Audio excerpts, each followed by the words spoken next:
joining us today. Very exciting Q&A for you guys today. You know why you're here. Please welcome. Let's go. The fourth time you fought him and you soccer kicked him in the face, was that not one of the surreal moments of your life? I'm gonna take your hometown boys belt. Whoever's next, that's who I want to fight. He's CM Punk. Yeah, That's what he brings to the table. Of course I think I'll beat him. Why the hell would I take the fight? We're on the same page. So we're normal. Well, we're the only two out here. I have no idea. Next question. I'm trying to keep up with Mr. Buffer.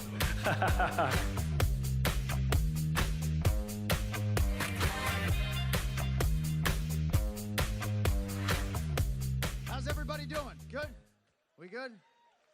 You know, I've been all over Australia, but never to Melbourne. They say you got to get to Melbourne, so it is great to be here. Thank you all for coming out. I know it's early. We appreciate that. How many people have tickets for the fights tomorrow night? Dare I ask anyone out there who doesn't have tickets? You don't?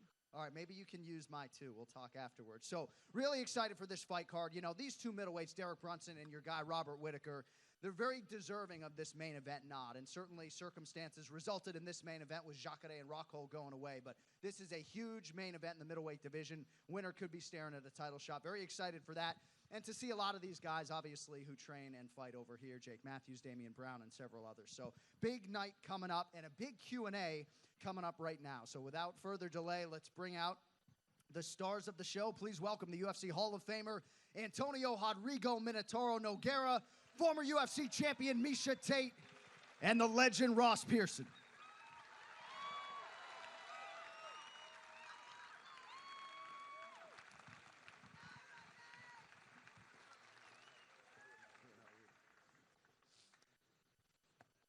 All right, so here's what we're going to do. So this doesn't turn into the Miesha Tate retirement press conference. We're going to give Miesha a chance to address it off the top, and then if you could kindly refrain from asking about Miesha's potential fight plans, we'd appreciate it. So, Miesha, obviously, much was made of your post-fight interview after your last fight at UFC 205.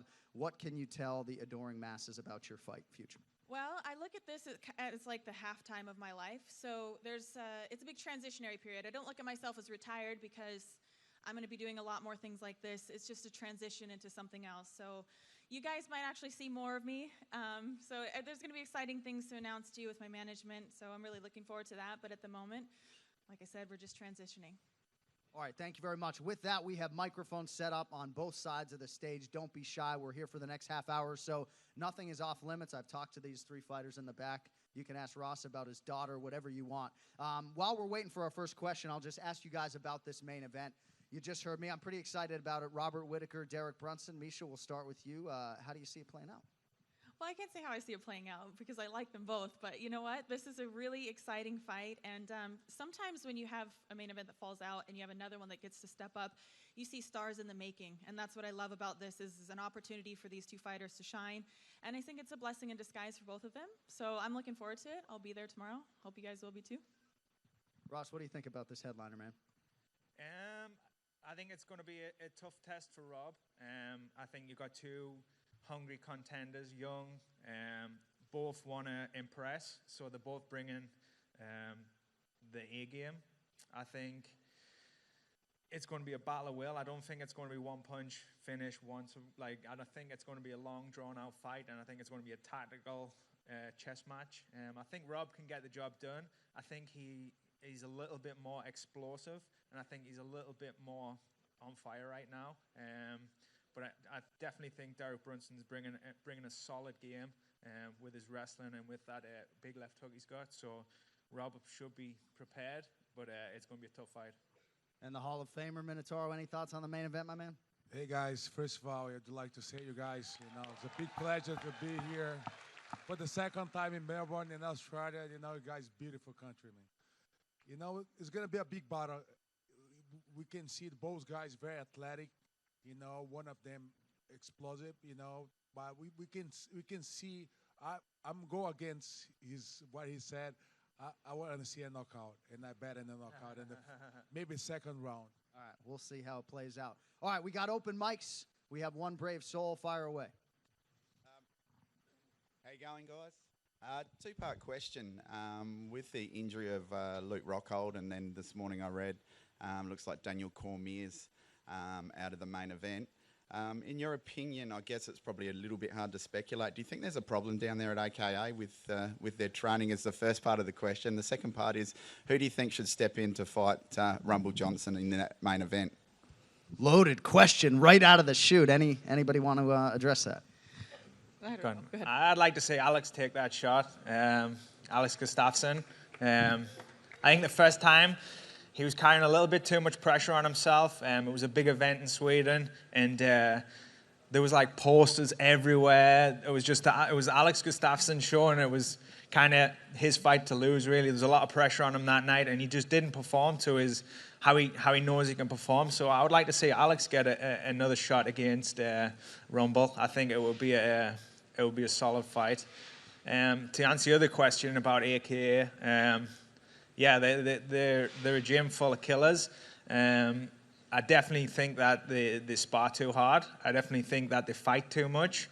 And I definitely think that they need a coach there to help with the scheduling, the timeline of how they're training, the way they're training. It's kind of, it is professional and it isn't professional, you know what I mean? You've got to fight to get ready to fight, but there's levels of where you take it to in the gym, and I think they definitely need to look at that leveling.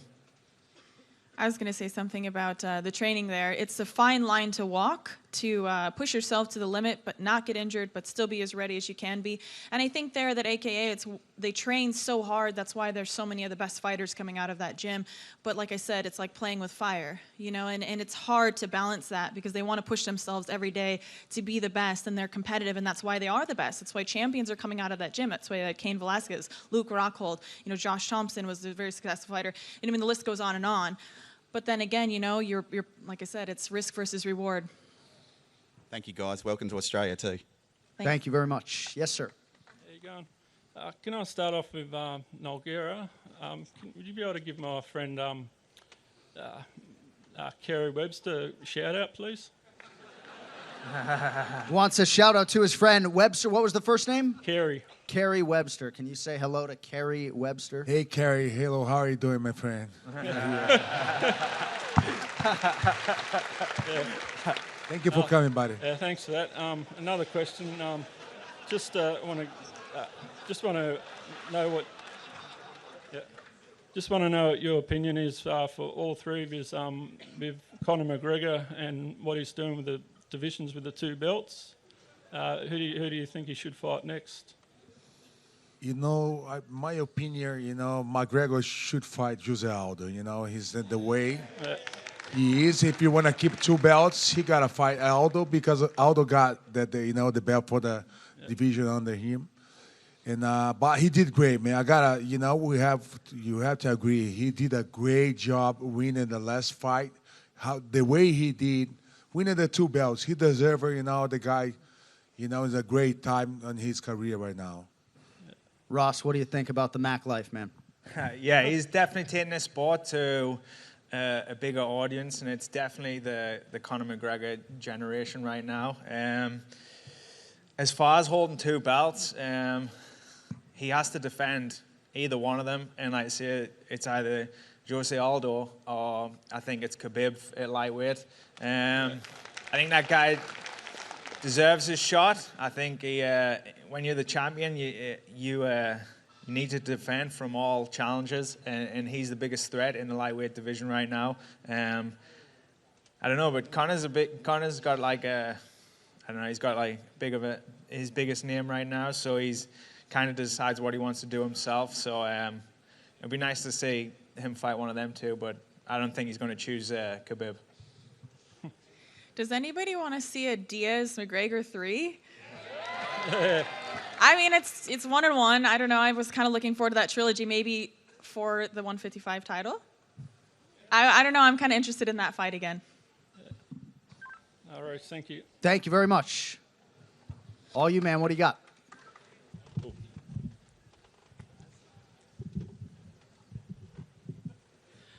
G'day, guys. As an aspiring young MMA athlete myself, I'm just wondering, you know, being the weigh-in stands off, having a massive kind of impact on the fighter, and, you know, oh, God. That's all right, man. It's all good. A lot of love in this room. Pretty much what I'm trying to say is... Public speaking isn't easy. Nah. Pretty much what I'm trying to say is, can I have a stand-off photo up on the stage with you? We can't have you up here.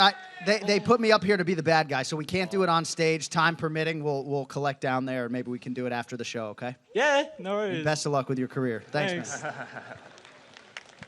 Yes, darling. Just wanted your opinion on Ronda having her first game back since her big knockout. Do you think she should have been entitled to a title fight straight up? Is that for all of us? Or yep. Sorry. You know what? I just looked at it as that's the way that it was going to be. So I don't really look at it as different, deserving or not. I mean, we are in the entertainment business, and I think that that's what people want to see. When she comes back, they don't want to see her just fight someone. They want to see her fight the best because she is one of the best. So, whoa, the speakers don't like that. No, you know, so it's going to be a very exciting fight. I'm really looking forward to it. I know Amanda hits hard. She hits harder. But, you know, when Ronda gets a hold of people, you know, but, man, this is going to be a good fight. I'm just looking forward to it. I'm looking forward to 2 at 7.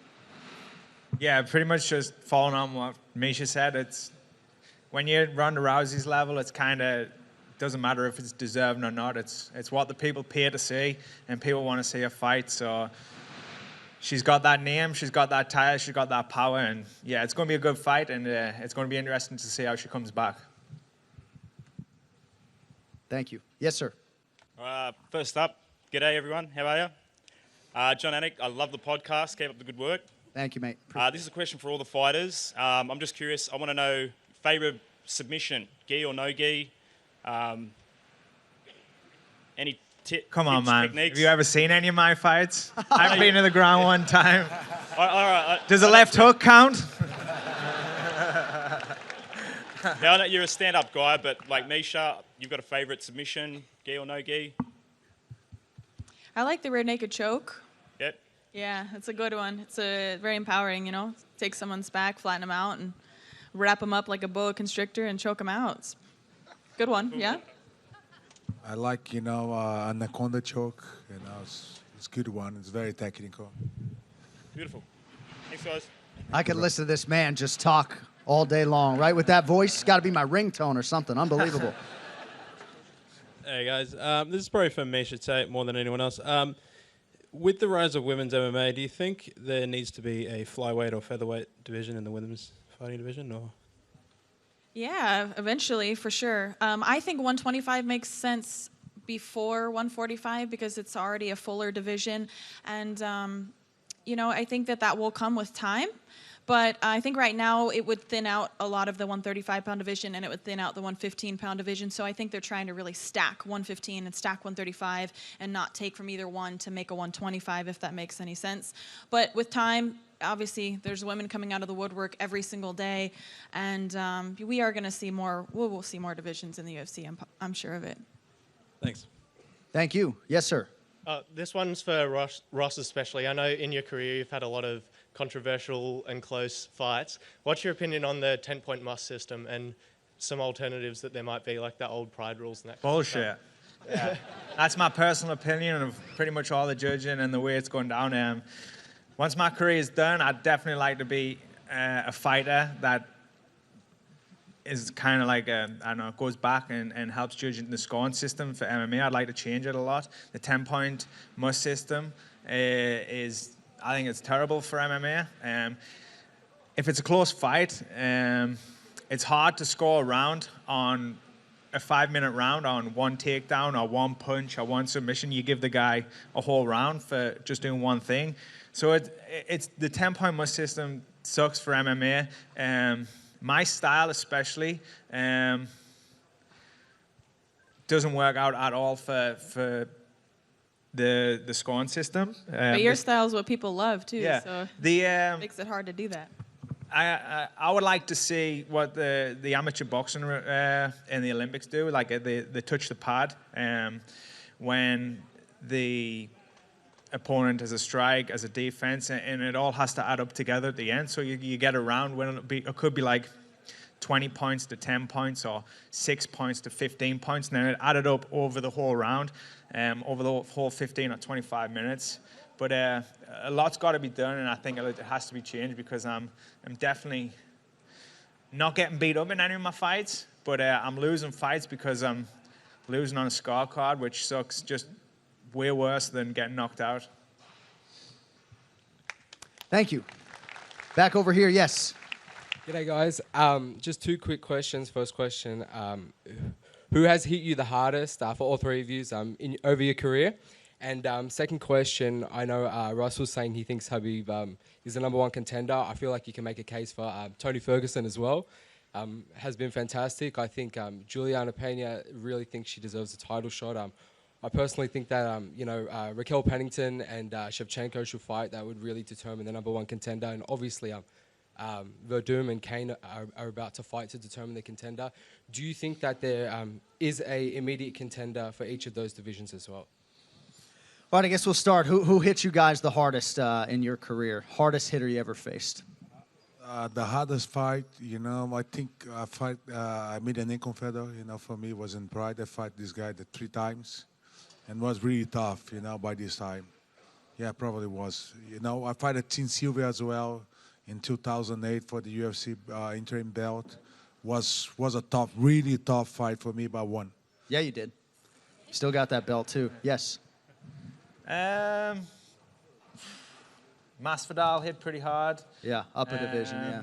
Masvidal, Edson Barboza wasn't like, he's not that big of a guy, so there wasn't a lot of weight behind the punch, but speed was phenomenal. Unbelievable. That guy's an athlete, and unbelievable how fast he was. I'd say Barboza or Masvidal's the 2 hardest guys. I still scored that Barboza fight for you, by the way. Cheers, Don't thank you. forget it. Miesha. I would say Amanda, definitely, hands down. And other than that, Juliana, yeah, she has every argument to be made. I think it's a fair argument why she should be right up there in title contention. And, as for the matchup with Raquel and Shevchenko, that's also, one that I could see coming in the making to determine the next contender. Thank you. Thank you. G'day, guys. Look, just more broad question, maybe not specifically at anyone, but Mr. Nogueira especially. If you look holistically at your careers, has it been worth it? You guys have found lots and lots of success, and not to be negative, but having a professional fighter in my family as well, I know that the losses are extreme. And if you were to look back at your investment into the sport, after all the years and everything that you've done, has it really been worth it? For sure, for sure. I mean,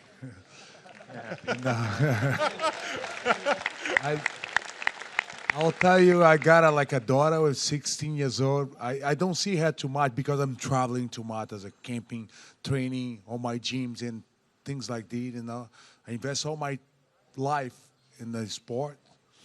But everything was it, you know what I mean? I love this sport, being fighting since '99. I stopped fighting last year. I just moved down to São Paulo, that's the capital, the biggest city in Brazil, to work in the UFC office, the new fighters. And I love what I do, man, We got an amazing sport here. We've been dealing with a lot of fans, and we love you guys. That's how I manage my time, with you guys. Cool. Obrigado. Thank you. Yeah, 100%. It's been worth it. There's absolutely no question in my mind. This is one of the best random decisions I ever made to start fighting. And I'm so thankful that it's been a hard-fought career. I've learned a lot about myself. I think I never would have known how tough I am had I never been challenged the way that I've been challenged in the octagon. And now that's leading into more things like this.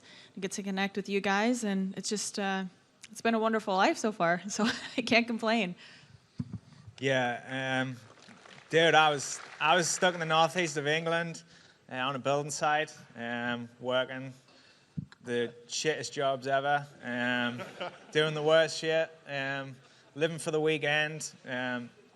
Wasn't really going anywhere with my life, but I always knew that fighting was in me, and it's what I wanted to do. And yeah, I've been blessed this life to travel the world. I met my wife out here in Australia. I live out here in Sydney now.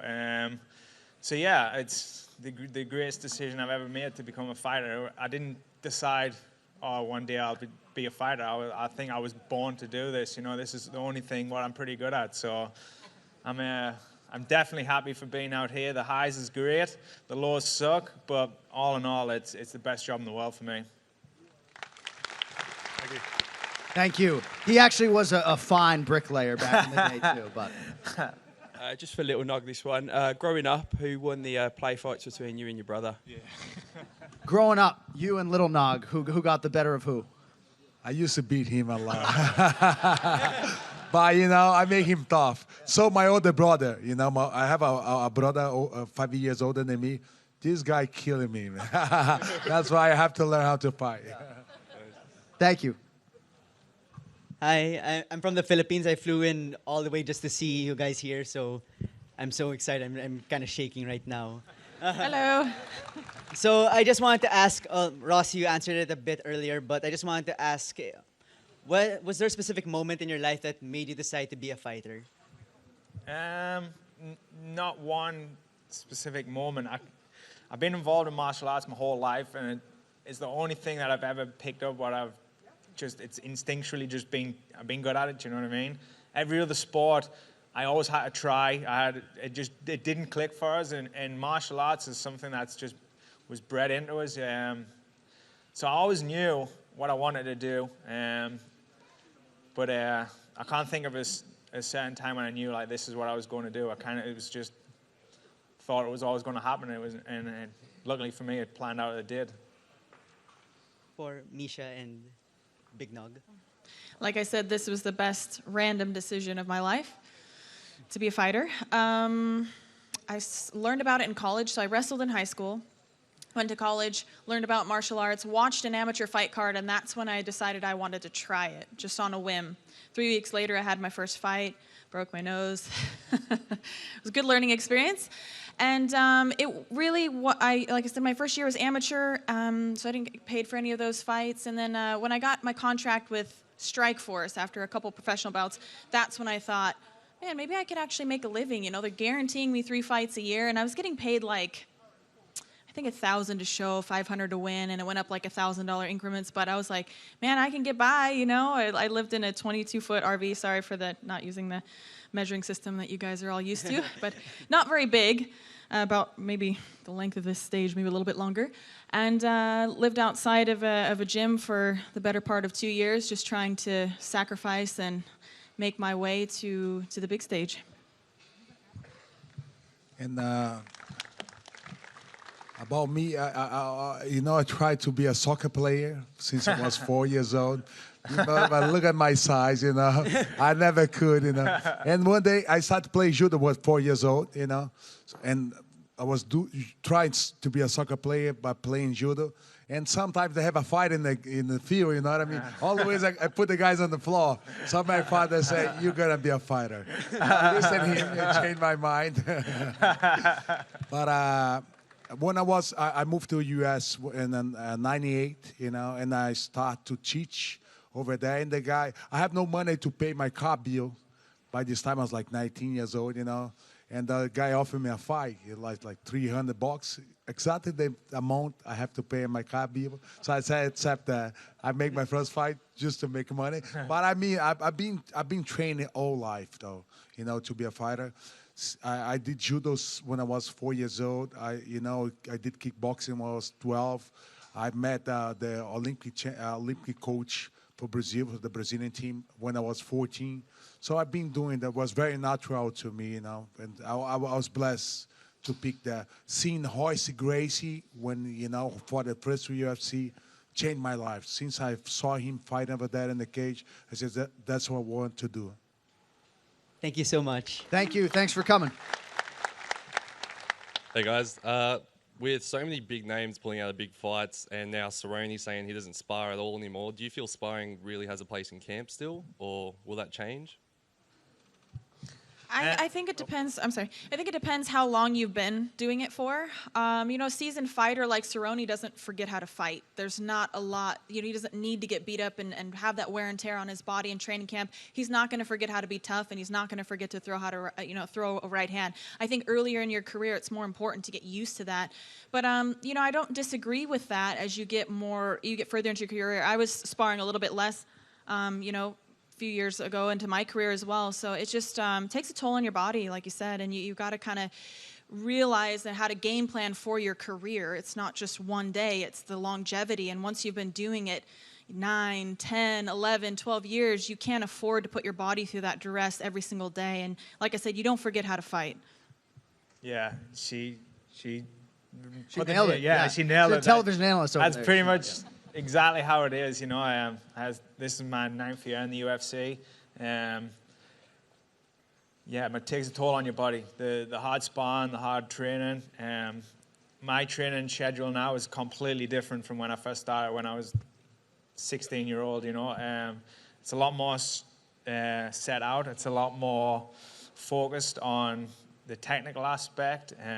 Like you say, I've been doing this for a long time, and I ain't going to forget how to fight. When it matters, when the lights is on, when the cameras are, if you're fighting, that'll come out. That's just who you are. It's the final little details what you get better at, which makes you get to that next level. So definitely the sparring for me has dropped down to. I still spar in camp once a week. Mixed martial arts, but it's head guard, shin guards, knee pads, big gloves. You want to have the fight on the fight night. You don't want to have the fight in the gym where no one's watching you and you're not getting paid. And by the time fight night comes, there's nothing left. You've left it all in the gym. So you gotta save it for fight night. Thank you. All right, we'll try to get to as many of these as possible. Got about 5 more minutes with these guys. Yes, sir. Hey guys, thanks for coming out. My question's for Big Nog. Just wondering if it's true that what Chael Sonnen said about feeding the bus a carrot when you first arrived in Las Vegas, if that happened or what actually happened that day. Of course not. I hate that shit. I hate that shit. Because I have a horses. Always when I put a picture of the horses, someone go and make those questions for me. I hate that shit. He's coming for guys you, are dude. big talker. And just quickly for Miesha, what do you think about the Nunes and Ronda matchup? Do you think, in terms of just the striking, who's going to have it? Oh, well, just the striking, I mean, for sure, Amanda. I think she just delivers a ton of power. She's really rangy. She knows how to use it, and she hits hard. I've fought Ronda twice and Amanda once, and that first right hand, she's one of the hardest hitting females in the division. She's built for it, but she's well-rounded too. She's a black belt in jiu-jitsu and I think a brown or something in judo, so she's very well-rounded actually. Yeah. Thanks, guys. Thank you. Yes. Hey guys, I'm curious about your thoughts on Chris Cyborg, how she's faring in the UFC, and Stars kind of chasing down that fight with her. I'll answer that. I would like to see Chris be able to make 135 because I think that's just optimal. That's where all the best girls are at, But the catchweight fights are interesting, but it's just Cyborg is just such a strong female. She's such a strong presence. She's such a strong woman that giving up 5 pounds can really, I feel like, to a smaller girl, obviously is a big disadvantage. Wrestling weight classes are 5 pounds apart because it does make a difference. For the most part, in high school, they're 5 pounds apart. So, and then the question is bringing in the 145-pound division. The only problem with that is it's not that I wouldn't love for it to happen. I'm pro-female MMA all across the board. But the thing is that she's already beat almost every single one of those girls, and there's not enough now to really fill a division, So it's a tough question, and I'm glad it's one that I don't have to make any final decisions on, but that is my opinion. Thanks. I was about to ask a similar question. About the Cyborg. Miesha, I was just wondering, with the Cyborg, do you think she should drop 5 pounds and fight, or should she? Thanks, guys. Ideally, if she can make 135, I think that's that's the best option because it's just the most fair for the girls that are already 135ers. But I understand it's hard for her. So like I said, I'm glad I don't have to make that final decision. I do support women's MMA all the way across, but that is a difficult call to make. Do you think she should get the winner of Amanda and Ronda? If she can drop the weight? If she can make 135? Yeah. Yeah. All right. No worries. Thanks. Thank you, man. Sorry, just first of all, quickly, congratulations to all three of you. I know people like Connor get a lot of credit at the moment. You guys put in a lot of hard work to build the sport back in the day, so well done, great careers. Also, importantly, sorry, I don't think you get enough credit for that. It's really, really important. I'm sure you know it already, but for Ross being from the UK, mate, you're only 32. You know, you've been around a long time. I think people forget that. Spade is spade. You're on a tough couple of fights. You know, where do you see yourself? As a fan, I see you as a great gatekeeper, a lot for the sport. You know, people need to prove themselves against you.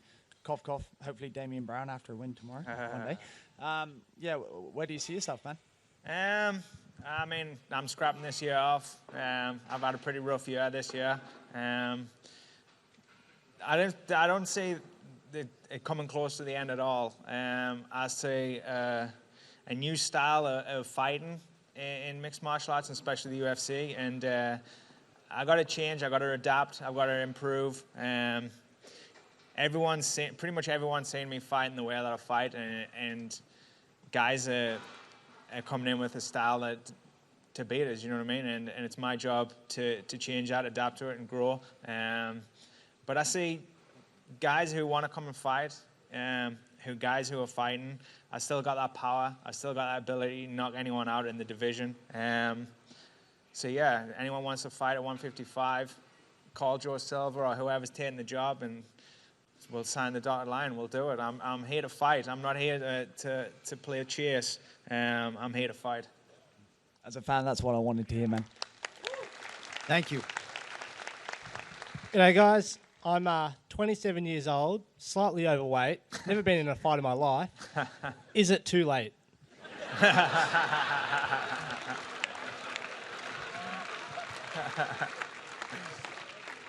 If you believe in yourself, anything's possible.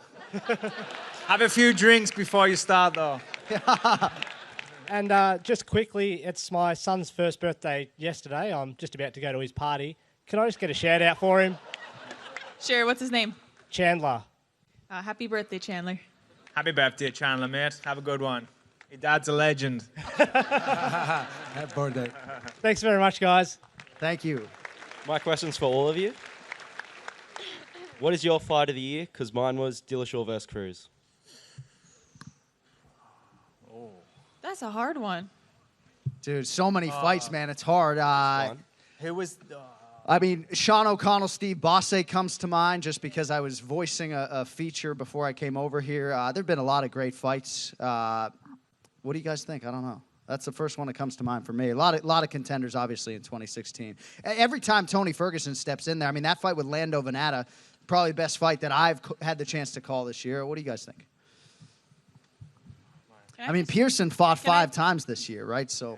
Can I just do like ever? Because I can't think of just the past year. You can do whatever you want. I really like the Stephan Bonner-Griffin fight. Yeah. That was an amazing fight. You know, that's just an all-time classic fight. So I can't pick one out of the last year, but phenomenal fight. That was a very good one. What's your fight of the year? Dillashaw Cruz, huh? Yeah. Yeah. I'd get behind that. All right. Thanks, man. Oh, okay. Pearson and Nogueira also answer? Diaz and McGregor. Oh, yeah. Yeah. Oh, and quickly, John. They won. Oh, you Pearson? Yeah. Diaz McGregor, the first one. And quickly, John, can you please bring back MMA Tonight with Gilbert Melendez? Love that show. I'll see what I can do. Thanks. Hi guys, on behalf of the MMA Academy that Mark Hunt ambassadors for here in Melbourne, Australia, I'm actually one of the students that does it. I'm the only girl in the group of 12 of us that does it. So I'd like to welcome you guys to Melbourne, Australia on behalf of them and Mark himself and us students. Miesha, just a question for you. Being the only girl in the academy and obviously being a female yourself and a champion, I just want to ask, what advice would you give me or consider to give other females as inspiring athletes? You were at the signing yesterday, weren't you? Yes, I was at the signing. I remember Thank you. you. Okay, so my biggest advice is to not segregate yourself. Don't think of yourself as different. You know, you are female, but you're a person, and you're in there with a goal and a dream, and that makes you no different than anybody else that walks into the gym. So, for one, don't let anyone tell you or treat you any different than that. Don't tolerate it, and don't do it to yourself either. You know, a lot of girls go in there with the meek mentality, like, oh, I'm a girl, I don't know. Like, don't even think about that. You are just a person with a mission and a dream, and that's all that it boils down to. So, you know, don't think of yourself as any different. Just go out there and get it. Yeah. No, thank you. Ross, I wanted to ask, if I gave you a marker, would you sign your hat, and would I be able to have your hat? You want my hat? And if I give you a marker, would you sign it, please? Sure. Awesome. Can you sign it? Got a pen? Yeah. You got a pen? Have you got a pen? Yeah. Oh, okay. You got anything else? Are you good? Oh, no. And Okay. just welcome. I hope you enjoy T-shirt, Australia. Pants, boxes, anything? Anyone? Thank you. Thanks for your time, guys. Enjoy Melbourne, Australia. I'll see you tomorrow. Thanks for coming. Yes, sir. Question for all of you. What was the toughest win in your career? Toughest win. Diego Sanchez, probably. I would probably say Sarah McMahon. That was a tough one. She broke my orbital bone in the first round with a nasty overhand right, and obviously she has Olympic wrestling credentials, which I like to think is my strong point. So that was a very tough win. To me, against Mikko Kokop in 2003, you know, he was beat a shit of me the whole round, and I looked to my coach and say, man, you know, don't lose that shit, you know. So I sit down. He knocked me down like in the end of the round, you know. So the ref came and stopped the fight. So I was sitting in front of him, and he was celebrating, you know. Whole team was celebrate like won the fight, you know. But when in the beginning of the second round, I won the fight. So for me, it was a harder fight. Thank you. So that's one of my favorite fights too. Thank you. Yes. Hey, I just want to say thank you guys for coming back to Melbourne. It was awesome. I was at the first event and it was awesome. And thank all you guys for all the awesome, like Miesha choking out Holly was like one of the best moments. Thank you. And any so UFC much. thing I've seen, so thank you. Thank and Dan you. Hardy, if you're back there, you're the man. Anyway, my question is, like for years in the UFC, wrestling was like the big style that would beat everyone. But recently we've seen with like Wonder Boy and McGregor with his boxing that striking's becoming more frequent as the top level fighters. I want to know what you guys think is the best style in MMA these days.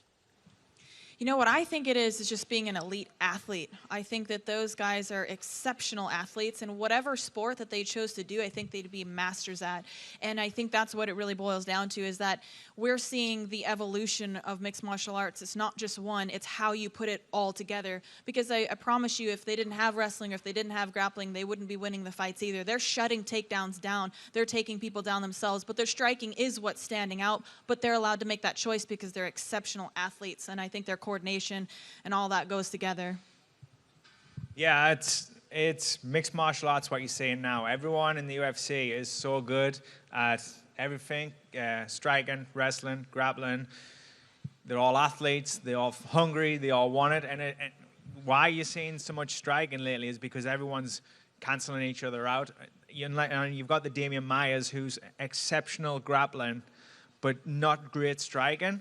But that's he's forcing his area of skill on another guy, and he's dominating guys. And I think the best area in fighting is when you can dictate where your best is, putting it against an opponent and making it in his weakest area. And guys like Damian Maia who can do that it's amazing to watch. So I just think what you're seeing now is the next level of mixed martial arts. The sport's just evolving so fast, and yeah, pretty much that's it.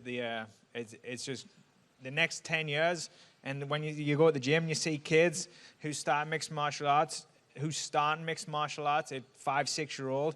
In 10-15 years time, when they come through to these levels, the fighting's going to be insane. Cool, thank you. Yeah, I think that the guy's very athletic now, but it's still one of the. I love to see the real great submission. I think it's very clean, and when you know what you're doing, you can dominate your opponent, and make it tap without hurt your opponent. So I like submission. Cool, sweet as. Thanks, guys. Thank you. All right, we'll try to get these final 3 or 4. We got about 2 minutes. Quick, if you don't mind. Yep. Hi, Miesha. Huge fan. I loved your fights against Holly Holm and Thank Sarah you. McMahon. Would you consider coming out of retirement if maybe you were offered Cyborg or Ronda Rousey and just finishing off the trilogy? It's just something that I haven't given any thought to because it's just not at all where my mindset is right now. The problem is that I don't want to give you guys half-assed performances. And unless I can go in there with a whole heart, I refuse to get back into that octagon. So that's kind of where it stands. You guys don't deserve it. I don't deserve it. So the competitive nature, it has to be there, and I've been in contact sports over half my life. And it doesn't have the same thrill that it did when I was 22. So, with that being said, that's what it really boils down to. I won't go in there and fight with half a heart. Thank you. Okay, I have a little bit of tricky personal question for the lady over there. Yeah. In my We'll see a doctor. Yeah, in my point of view, you are strong, powerful, and also super attractive. I just really wondering, behind the stage, is there have any male fighter try to hit on you or ask your phone number? Actually, no, I'm just kidding. I'm kidding. He asked me for my number today, but it's just so we can roll. So I'm pointing at that guy. No, we're going to trade techniques. No, you know what? The guys are really respectful. I don't know what to say, but thank you for the compliment. Thank you. Thank you. What's up, big man? Not much. Do you think anyone's going to beat Joanna Jojacek? Say that once more. Do you think anyone's going to beat Joanna Jojacek in the strawweight division? Not at that weight. She's the boss in that division right now. I'd like to see her move up. I'd like to see if there's a 25-pound division. I'd like to see her fight there. Some new challenges, something different for her. But definitely at 115 right now, there's no one touching it. There's no one in the same place as her right now with her. The way she approaches fighting, her frame of mind of fighting, she would fight anyone, man, dog, horse, anyone. She is not scared. Literally, she will fight anyone. She's a legend. Thank you. I think Jessica Andrade might have something for her. A little powerhouse at 115. We'll see. You know who I like? I'd like to say real quick is Alexa Grasso. I think that she's not 9-0 now, if I'm not right, something like that, 9-0. And man, when I saw her against Jodie Escobar in Invicta, she murked that girl. And I mean, Jodie Escobar is not a joke. She's a very legit fighter. So I think that she's going to be making waves in the division. I know she's not that well known yet. But I think she can give a good run for the money. But yeah, Joanna is a beast. I mean, I don't know if anyone's going to take her out anytime soon. All right, you get the final word, my man. What do you got? I got 2 questions. Why did you come up with the nicknames you have? And do you reckon all of you can sign these hats? We're my brothers. Sure, buddy. So my nickname, I wanted to go with something a little bit more lighthearted and humorous, other than the Killer, the Terminator. I didn't want anything like that. I wanted something to kind of represent me outside the octagon. And a lot of people thought of me early in my career as someone who wasn't going to be successful in fighting because I carry myself a little bit more on the feminine side, I suppose, outside of the octagon. So, Cupcake is not something you typically want to be called in a combat sport. So I just decided to embrace that. It's kind of the don't judge a book by its cover. That's what my nickname kind of stands for. And and I love cupcakes. I mean, they're just delicious. It's kind of by accident, my name kind of just stuck. My old head coach back in the day used to get called Evander Holyfield, but the white version. And somehow I ended up sticking with that name. I don't know how or why. I can't explain it, but yeah, I ended up getting passed down that name, and pretty much that was it. pretty shit story, but that was it.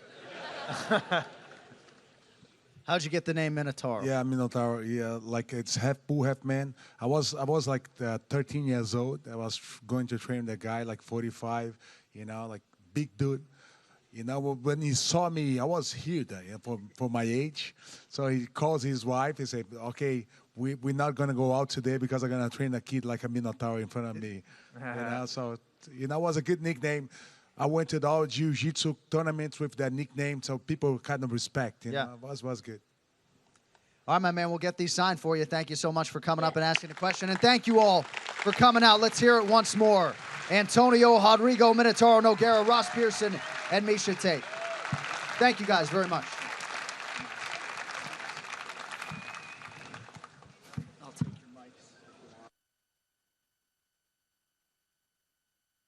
The UFC returns to Melbourne with an action-packed main event as striker Robert Whittaker takes on fellow powerhouse Derek Brunson. Plus, a full fight card of UFC stars including Jake Matthews, Kyle Noak, Dan Hooker, and more. Watch UFC Fight Night live November 26th in Australia. Oh, man! Here we go! Only on Fox Sports 1. This card is almost too good. For the light heavyweight championship. Oh! The champion, Daniel Cormier. Oh, he's out! What a terrifying human being. Anthony Rumble Johnson. On the jaw. Wow. Holloway. Pettis. Big shots. He's out cold. Cerrone. Matt Brown. Oh, my goodness. Swanson. Joy. This is going to get crazy.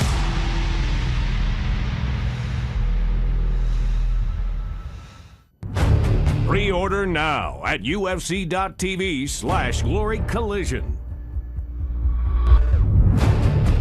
Rico versus Botter in Glory Collision. Glory's reigning and undisputed champion Rico Verhoeven versus kickboxing's bad boy. Badr Hari is back. The fight everyone thought would never happen. The two greatest heavyweights in kickboxing on a collision course. Rico Verhoeven plans to make his 50th career victory, his greatest. But Badr holds the record for the most wins by a heavyweight kickboxer. Legacies are on the line in the fight of the century. It's Rico versus Badr in Glory Collision, December 10th. Pre-order now at UFC.tv/Glory Collision. Two of the biggest personalities in MMA. I make the predictions and I make them wrong. Now host the best podcast in the sport. I'm the first guest. We're not going to mention the 8 fighters that said no. UFC Unfiltered with Jim Norton and Matt Serra brings you the latest in fight news and analysis, behind-the-scenes stories, pop culture debates, celebrity guests, and more. We have The Rock calling in. How are you, man? I just want to see a great fight. Hear new episodes every Tuesday and Thursday on iTunes, Google Play, Spotify, and UFC.com. UFC Unfiltered, powered by Digital Media. Introducing the all-new, fully reimagined UFC Fight Pass. No matter where you are, UFC Fight Pass brings the action to you, including live events, original programming, and the world's largest MMA fight library. With a more powerful and precise search engine, finding a specific fighter or event has never been more simple. Providing you the content you want with a simple click, tap, or swipe. And now, you can customize your own watch queue. All designed to bring each user a personalized viewing experience unlike any other. Experience the all-new UFC Fight Pass. The ultimate MMA experience. The UFC returns to Melbourne with an action-packed main event as striker Robert Whittaker takes on fellow powerhouse Derek Brunson. Plus, a full fight card of UFC stars including Jake Matthews, Kyle Noak, Dan Hooker, and more. Watch UFC Fight Night live November 26th in Australia. Oh, man! Here we go! Only on Fox Sports 1. This card is almost too good. For the light heavyweight championship. Oh! the champion Daniel Cormier. Oh, he's out! What a terrifying human being. Anthony Rumble Johnson. On the jaw. Wow. Holloway. Pettis. Big shots. Out cold. Cerrone. Matt Brown. Oh, my goodness. Swanson. Joy. This is going to get crazy.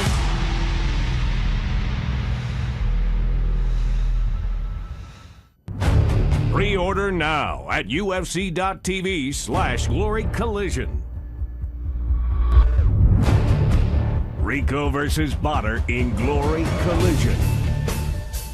Glory's reigning and undisputed champion Rico Verhoeven versus kickboxing's bad boy. Badr Hari is back. The fight everyone thought would never happen.